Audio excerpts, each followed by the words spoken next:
Times has changed. Our world is now adapting to a new normal of life. Schools are barren and students are nowhere to be found. Has the learning stopped? The answer is, it hasn't. President Carlos P. Garcia Memorial High School, in cooperation of Department of Education, is proud to present our simulation of distance learning modality. Let's update to you and everyone around the world. Currently, the world is overwhelmed with the crisis brought about with the COVID pandemic, adversely affecting the lifestyle we've been used to. Philippines is also affected with it and will never be the same. But should we succumb to the plight of the century? No.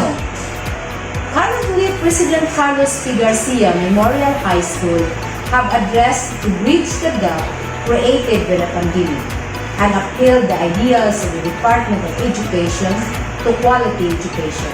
So what can I say? Sulong Educadito. In the past few weeks, our school has made measured steps in accommodating our students' learning. This was to seek a helping hand from the community. Our school had made contact with different LGU personnel to raise awareness of the school staff on the Learning Continuity Program.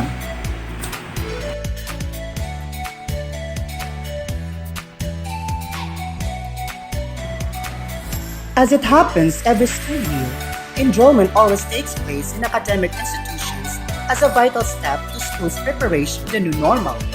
Being abreast with the times and the digital culture, the school finds it prudent to have enrollment by online Google Forms rather than personally going to school, thus assuring their safety. However, internet access is not available to everyone, and paid measures are made for this. Printed version of online forms are prepared for and filled in by students.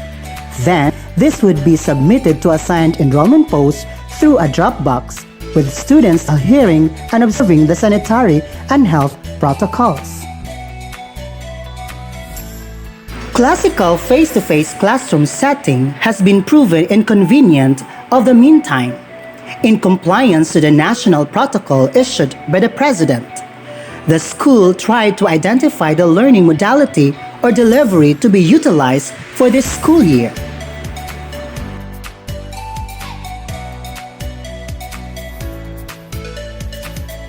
Hello! It had been found out by the survey conducted by the school and unanimously decided by the school head and faculty.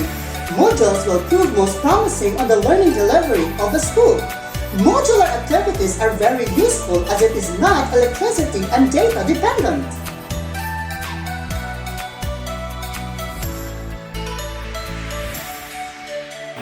After the enrollment period, the school faculty then started to consolidate the enrollment data. Students had been assigned to different class sections per year level. As of the recent enrollment statistic, the student population is of 1,503 from grade 7 to grade 12.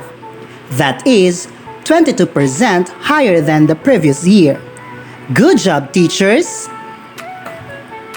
An inventory on the available copies of modules was secured to get an overview on the readiness and completeness of each subject per year level. It's never unwise to have a good workable schedule. Class programs are not administrable currently. Therefore, to facilitate students in their learning pace, the school devised a workable class schedule to be practiced at home, thus refraining from cramming during submission period. Careful planning is made beforehand in the implementation of the learning modality. The school head, along with the faculty, planned and assigned different working committees to work on the preparation, reproduction, and distribution of modules to different barangays. The school assessed its preparedness in terms of resources and logistics for the new school year. Since modular modality was elected for the school year, the school had made an estimated inventory for the cost of purchase, reproduction, and distribution of modules.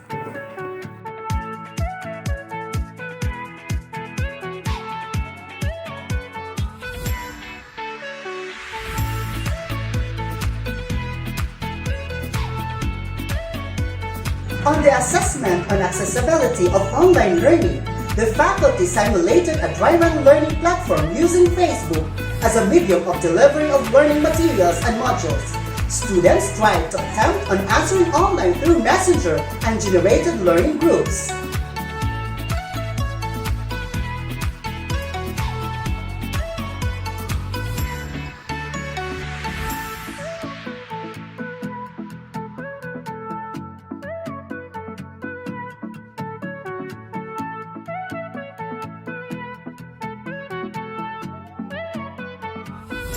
Another simulation was made for the actual printed modules. The modules were furnished by the teachers and were compliant to the most essential learning competencies. Reproduction and distribution of the modules then followed.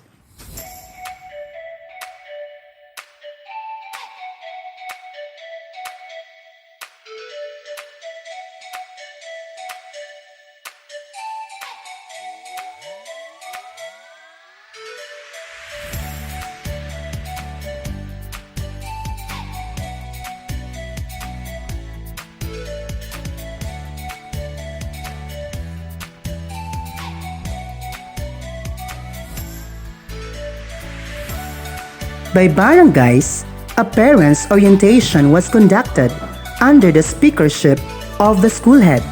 The parents were oriented on the expectations of the school year, especially on the modality to be used.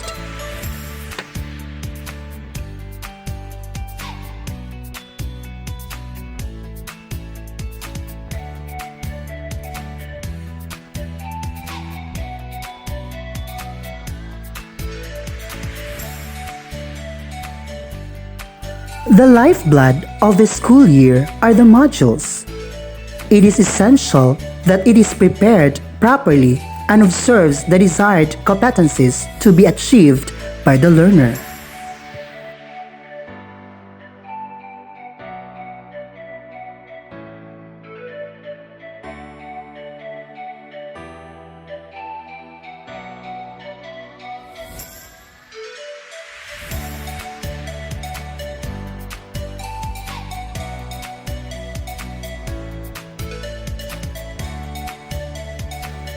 These kits were then distributed through specified stations per barangay. The same stations are also the retrieval depot for the kits. The kits were then stored in boxes. Safety protocols were observed in the distribution and retrieval processes.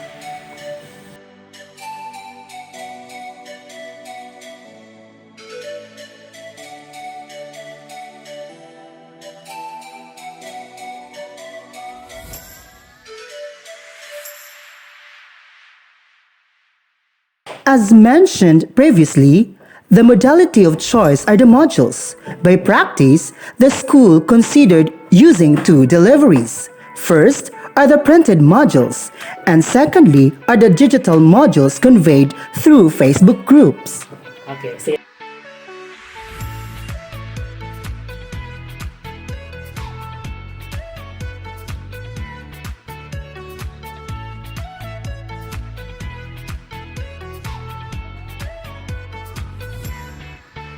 A personalized home weekly plan was crafted and packed along with the modules in order for learners to be guided on what activities to be attended for each day.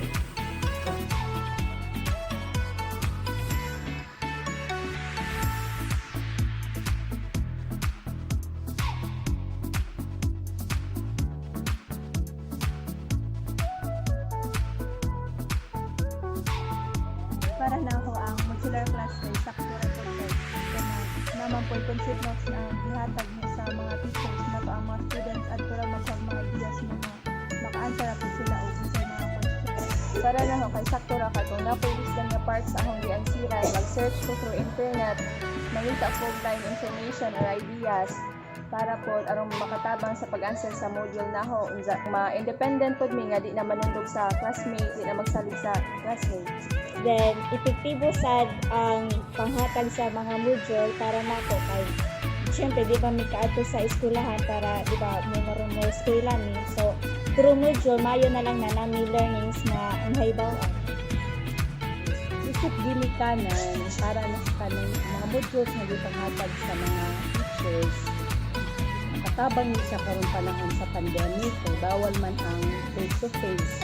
So through this mga modules, activities na lang ipang-distribute at least na ay gamay na ma-learn ang mga bata.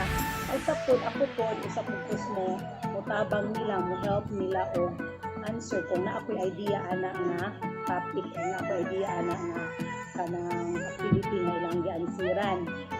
Niya nga kung niya na kay mura po ang mga bata bisan pwede na radyo sa bahay, mugahin jud gyapon sila time sa ilahang pagtuon sa anang mga module nga ilang nadawat. Para na ho makatabang ang module sa pagkatong sa among mga anak tungod kay naaman sila yung mga procedure nga sundon. Then makahibaw rapid sila og sahon.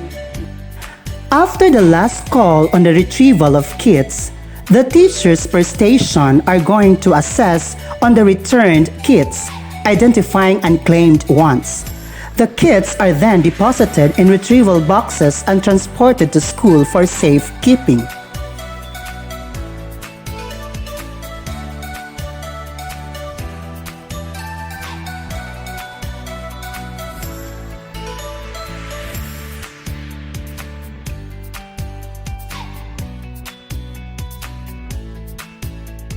Accomplished modules are then segregated by teachers in respect to the different subjects. The subject teachers then collects the modules and evaluates the performance of the learners.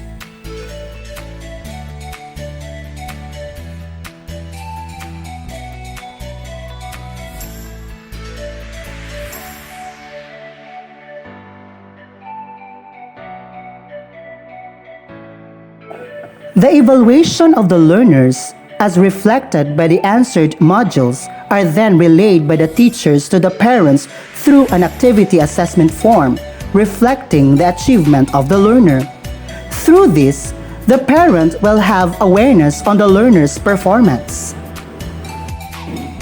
Every after distribution and retrieval of modules, conferences are held to assess the organizational system and processes, eventually identifying the problematic aspects, then remedying it to make its performance better next time.